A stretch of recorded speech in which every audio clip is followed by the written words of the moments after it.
ya émission na biso panza nteke bandeko komona ngabona eko panza nteke na kanda ya bakasi naza na esengo te na cadre ya songi oyo tomesana kosala pa kosunga mboka na biso papa mokonzi ekolo Félix Antoine Tshisekedi Tshilombo grand frère propre aza kosala misala oyo mokili eza komona espoir ya Congo bandeko tala biso ba congolais sorcellerie toza na yango oyo mutu oyo aza kobongisa mboka biso toza kobundisa ye na kolobebele te bino mobotala na bilili bandeko nena vanda naza na kati ya fikini société oyo tobisaki no ke kokotiaka mbongo ebele na kati ya Congo oyo bakabili bayebaki valeur na yango te babonzaki mpe babombaki babosanaki ke Fikine Foire International ezali de Kinshasa ezali miroir ya Kinshasa me babomaki yango bandeko lelo tozwi sourire oyo chef de l'état ekozongisela biso Fikine yango oyo tomoni ba conteneur oboza komonda bandeko lelo Fikine ya kolata simisi ya sika elamba ya sika grâce ya vision chef de l'état grâce ya volonté ya chef de l'état oyo asali na posa te mboka na biso ekoma na échiquier mondial comme tout autre pays. Mais kasi kotala bato ya miteba mabe balingi te Congo ebonga bakobundisa mokonzi ya mboka. Heureusement il y a des gens oyo bazali na bomoto balingi ko soutenir vision ya chef de l'état ba congolais oyo baza kotambola na engebene ko soutenir vision ya chef de l'état bazali lokola DG Didier Kabampele bazali pe honorable to komona musala kosala tala Fikine ya lelo Fikine ya lobby bandeko na ngai puisque tozo kolobela Fikine eza na moto peli awa bandeko bakabili oyo basalaki na ntango ya Kabila bazali bato bakomerite kosala lisusu na biso te mpo bosoto na bango ekomi koya ntina mokolo malelo bandeko Pius Mwabilu Pius okomi koteka babien ya l'État Pius Mwabilu bandeko ateki parti ndambu ya Fikine ake koteka mpe na lopangu ya Fikine Pius Mwabilu ministre ya urbanisme bandeko soki na lobi oyo na kosi bolanda kaka na bilili illustration oyo kosalama Pius Mwabilu akamati lopangu oyo ezali ya Fikine na ambassade ya Tunisie depuis 1968 Pius Mwabilu lokola eza ya l'État ye lokola aza ministre ya urbanisme asaleli kiboye alobi ye nde l'État lokola aza ministre ya urbanisme moto akokanga ye te mpe atekelango un certain général biloko ya l'État papa mokonzi songi na yo yeyo nazo kopanda nteke naza kopanda nteke moto moko ta kosimisa Félix Antoine Tshisekedi Tshilombo touche parce que toyebi baje na bino bakabili bozalaki na système ikokonyanya so matériel ya onatra mabe bosoma mapango ya basociété mabe lelo Pius Mwabilu soki ofandi na esika wana eza mpona mobekoli kondi oyo tobengi constitution na lopoto mutu esali te to travaille na bino na coalition esali te bokota to travaille na bino me kasi kokamwa yo komi koteka mapangu ya l'État po yo moko mibengi l'État chef de l'État mon président grand frère nanga Pius Mwabilu abi ye moko l'État ye moko mibeko akamati lopangu ya Fikine ateki yango epa général abi bakosala eloko te bien ya l'État terrain ya l'État yo gouverneur yo ministre koteka yango boni ezali ya yo na Pius Mwabilu ateki lopangu wana epai ya général moko ya armée alobi ye moko nde l'État ye moko mibeko bandeko système wana toboyi yango puisque le chef de l'État aza koprenait état de droit bokonzi tango bakabili babotolaka bato bamapangu yo ozongisaki ata moto azalaki gouverneur tomonaki mwasi kimbuta akotaki boyo kopaibaki lopango ya moto tomonaki bazoye kabila bazongisaki bamapango état de droit mais boni bayiba lopango ya l'état epe un certain ministre atekelango général mpe batika ye abeti tolobi ye moko nde mobeko abeti tolobi ye nde l'état akoteka bamapango ya l'état azongisa wana ezali lopango ya fikine na ambassade ya Tunisie depuis 1968 ezali légalisé ya koteka yango bandeko bafongola biso le monsieur abandi koteka ba bien à l'état mpona kopréparer élection aza kopréparer élection na mort ya l'état terrain ya l'état koteka mapangu ya l'état il faut dire non état de droit plus Mwabilu oza likolo ya mibeko te ni net au-dessus de la loi ozali mikolo mobeko te ni le général oyo asombi botala ndaza kotonga za komatisa monsieur le général oza le salaire eloko ya l'état fo mpe bakanga yo kokanisa te soki oza général oza likolo ya mibeko okoki kozwa eloko ya l'état tangu tozali kobundela Fikine mpo toyebi ete ezali société ya l'état ekokotisa mosolo na kati ya l'état congolais na bino koteka lopango ya Fikine mpo tia mbongo na poshi na yo ndeko plus Mwabilu zongisa lopango yo général osoko oza leselaire miyibi système miyibi ya bakabili plus Mwabilu oye nango koyiba baterrain ya l'état koyiba mapango ya l'état okoma koteka yango ndenge bandaki kozwa bakoko nyangi na ntango ya kala oyo ezali état de droit bozongisa wana nga na koexige bino etant que congolaise eza droit na biso ba congolais bozongisa lopango ya l'état boza na droit ya koteka lopango ya l'état te terrain ya l'état te bandeko plus Mwabilu akomi koteka mapango ya l'état oyo somo nyonso twana mpo bafingisa chef de l'état nyonso twana bafingisa président Félix nyonso twana mpo bafingisa mokili ke Félix na bato na ye me nzoka plus Mwabilu yo moko oteki oyibi mbongo mpe yo moko Maman Mutombo, Rose Mutombo, ministre de la justice. Toyebi ki okokanga ndo ba ministre te po bolobi bino moko ba l'état. Mais kasi lopangu oyo ezali ya l'état esengeli bazongisa. Justice esala matana droit oyo ezali ya l'état.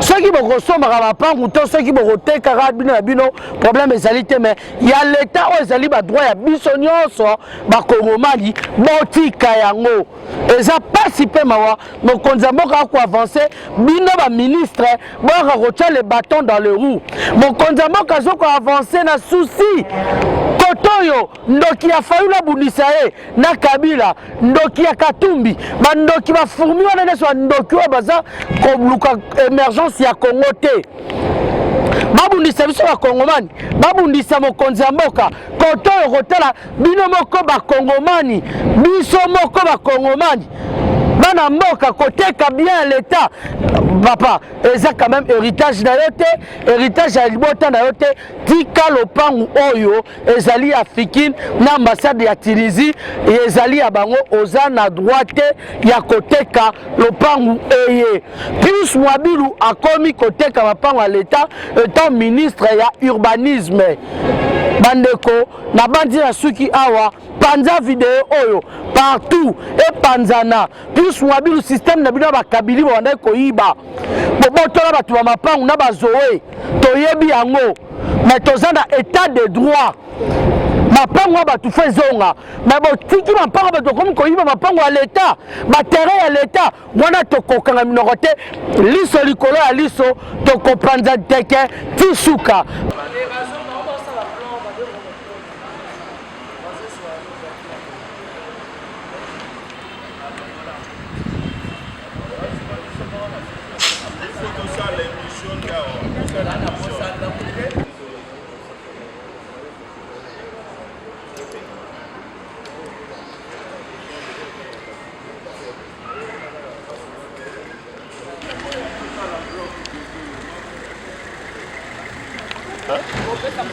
Mais c'est ça. Hein?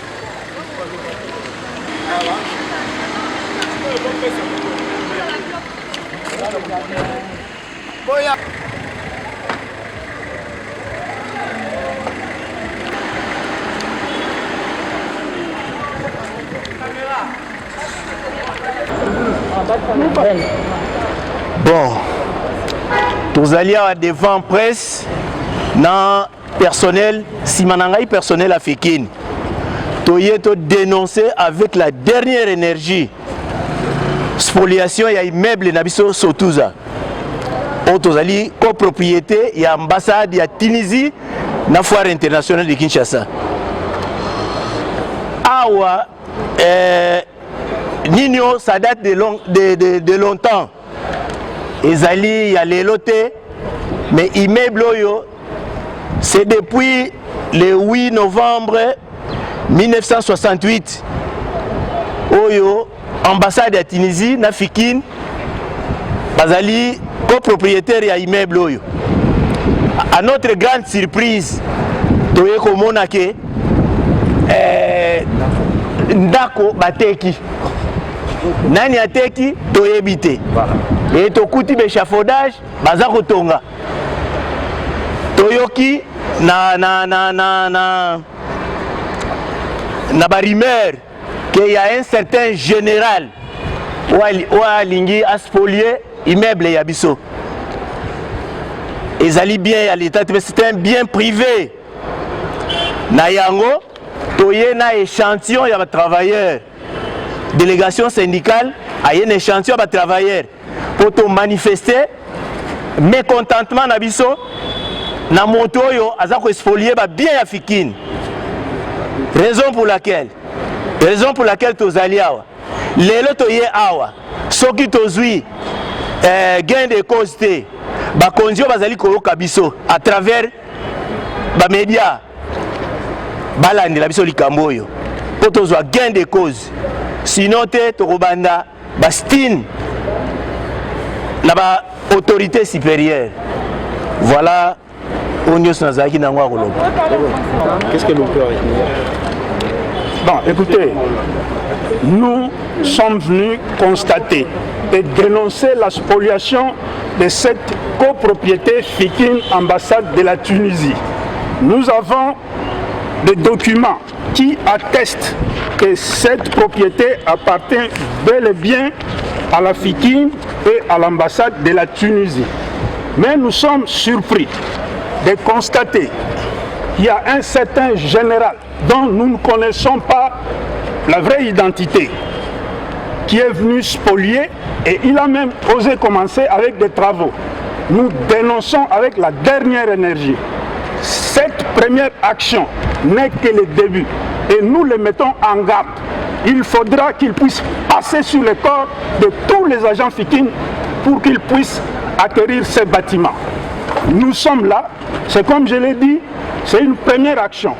Mais il y aura d'autres actions de grandes envergures et nous lui demandons de cesser avec les travaux qu'il a continués. Sinon, c'est comme on dit, qui a mal acheté va perdre son argent. Vous êtes copropriétaire depuis quand?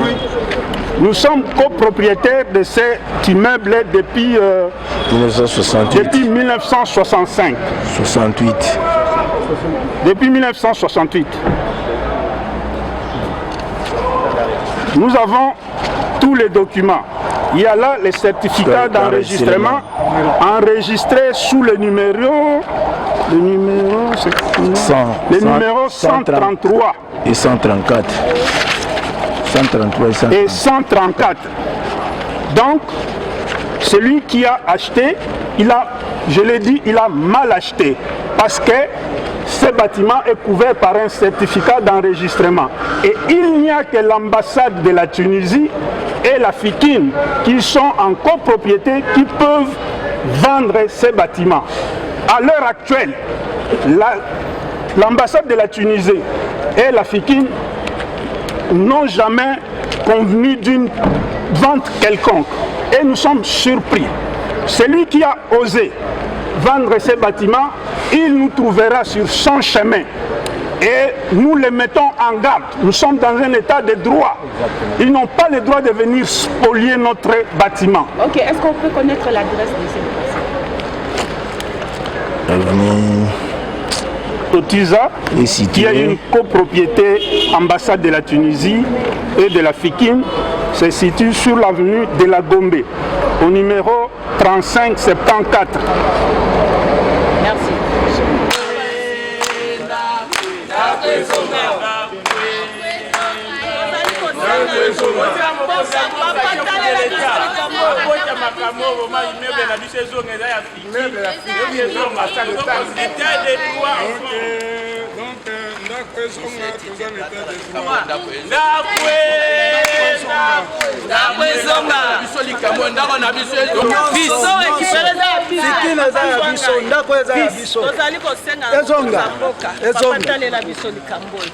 Ezali lopango ya mula ebele banda babotola bazwi bateke toyoki swat bateke pa ya mokonzi moko boye yango tosengi mokonzi ya mboko talela biso likambo oyo otrouve solution ya likambo otala immeuble na biso.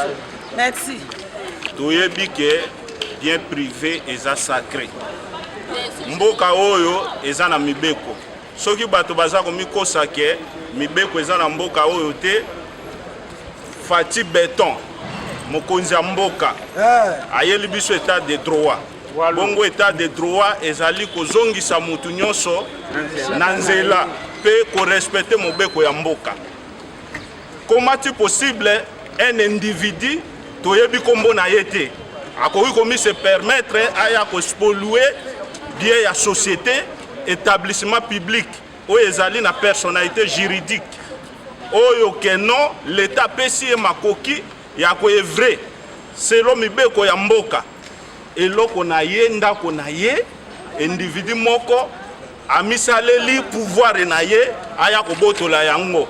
Alors to mettre ye en garde na date ya lelo soki ya monike aza likolo ya mibeko biso tokozongisa ye na se ya mibeko po ndako oyo ezali bien ya copropriété ambassade ya Tunisie na établissement Fikin.